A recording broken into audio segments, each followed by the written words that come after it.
Chers amis, vous avez choisi pour cette journée le thème de l'espérance. Merci de l'avoir fait.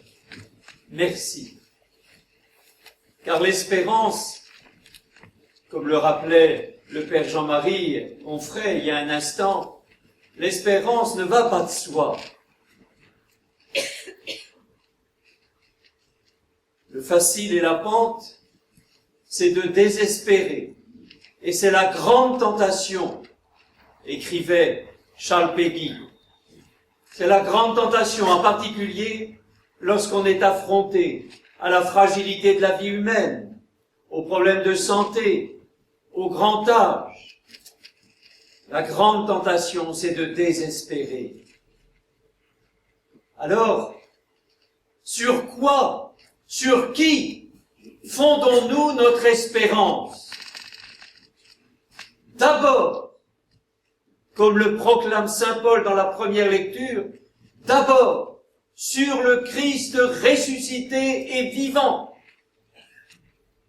sur sa présence dans nos vies et dans nos missions, et sur la communion que nous formons.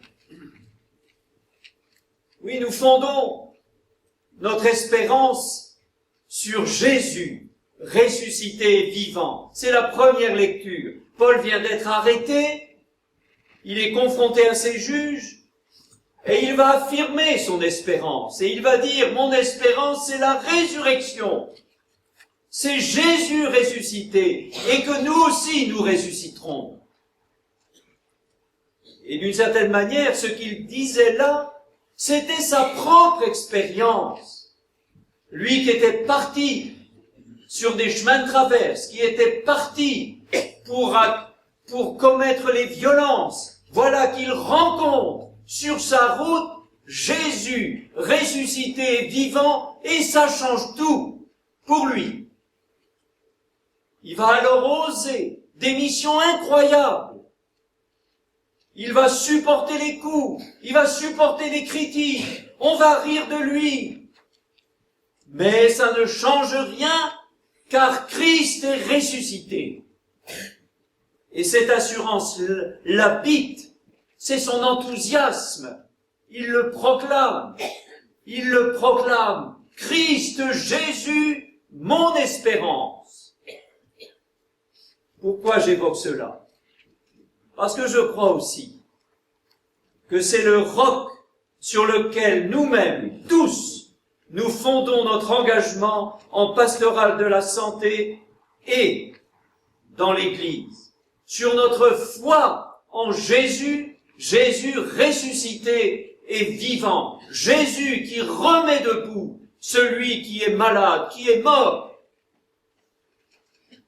qui le remet debout par l'amour qu'il a pour lui. Même si sans doute vous ne vous interdisez pas les loisirs, vous avez fait le choix, chers amis, de consacrer du temps, un temps précieux, aux rencontres, aux visites de nos frères et sœurs les plus fragiles. Et quand il m'arrive de demander le motif de ces engagements, j'entends discrètement, humblement, sans en rajouter, j'entends la réponse qui me touche beaucoup. C'est à cause de ma foi. C'est à cause de ma foi. Ma foi en Christ Jésus, ressuscité et vivant, en Christ Jésus qui aime toute personne, et en particulier les plus petits, les plus fragiles et les plus pauvres, pour les remettre debout. J'ai perdu un ami cher il n'y a pas longtemps. On en a parlé dans les journaux.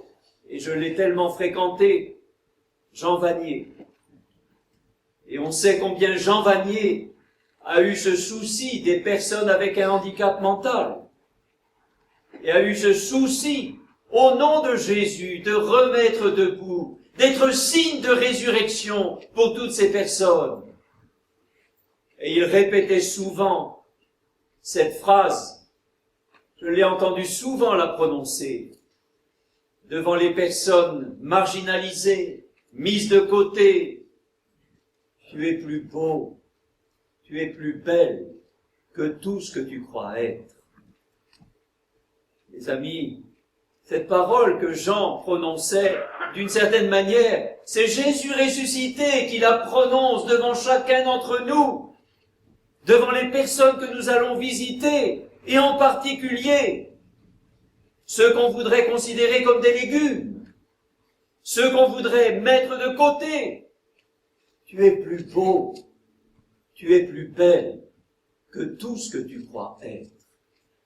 Ça, c'est une force d'espérance extraordinaire pour nous aujourd'hui. La perte d'espérance, disait saint Ignace de Loyola, la perte d'espérance est le signe de l'âme séparée de son Créateur et Seigneur.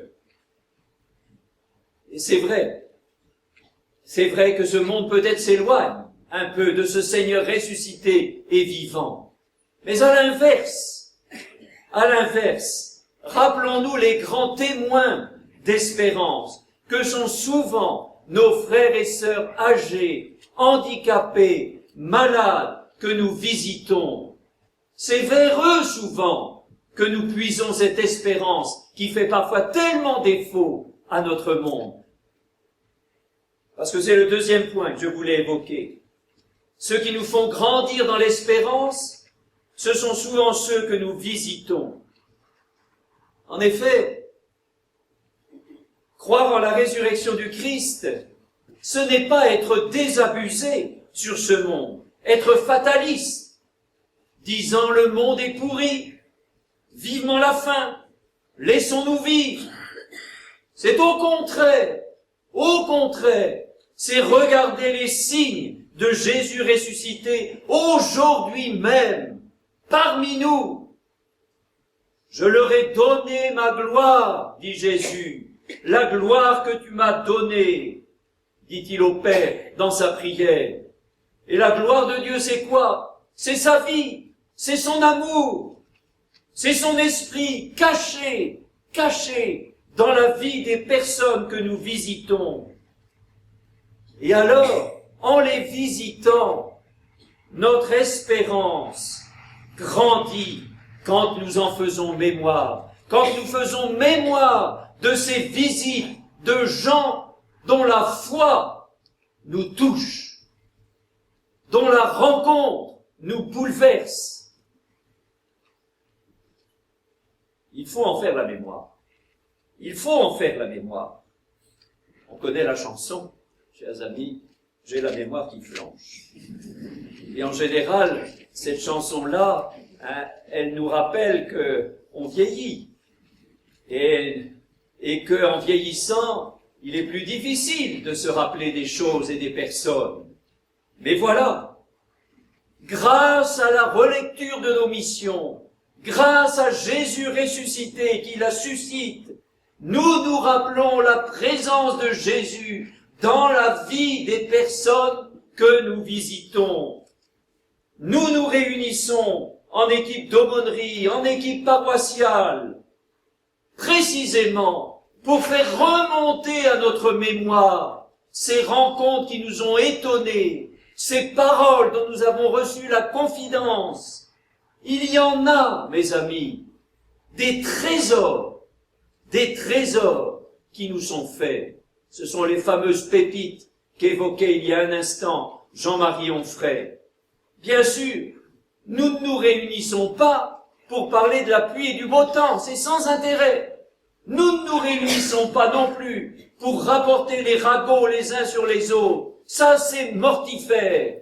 Nous nous réunissons pour partager les paroles qui nous ont touchés, les réconciliations dont nous avons été témoins à la fin d'une vie parfois, la générosité des personnels soignants.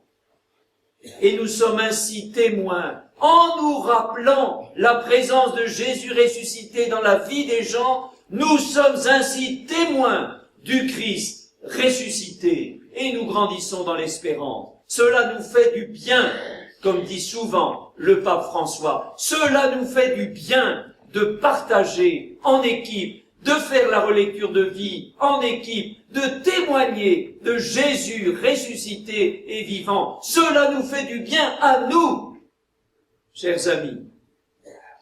Souvent, nous avons tendance à penser notre monde comme catastrophique, désespérant, et en rajouter sur les problèmes de notre monde actuel. Là encore, la mémoire nous sauve de cette lecture désespérante du monde. J'aime à me rappeler de ce que les générations précédentes à la nôtre ont pu vivre dans l'Église, mais aussi dans le monde. Et en particulier aujourd'hui, où nous fêtons l'anniversaire du débarquement, 6 juin 44.